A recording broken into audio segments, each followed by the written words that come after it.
আসসালামু আলাইকুম।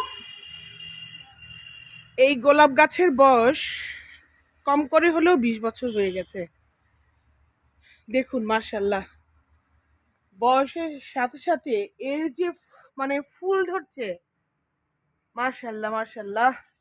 সারা বছরই ফুল থাকে, কিন্তু এই শীতের সিজনে এত ভালো ফুল হয়।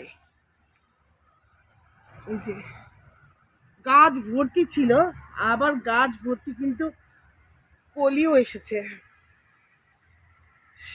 দেখুন গাছটা কি মোটা সোটা, একদম চারদিক খুব বড়সড় গাছ হয়ে গেছে। যাক মাশাআল্লাহ, বাবার বাসার এই সৌন্দর্য মানে একদম দেখার মতো। আমার মেয়ে পর্যবেক্ষণ করতেছে। এই তো এইদিকে আসলে মানে সব সময় দেখি যে সবজি লাগায় আব্বু, এবার সবজি লাগায়নি তো, জায়গাটা বেশ পরিষ্কার আছে মাশাআল্লাহ।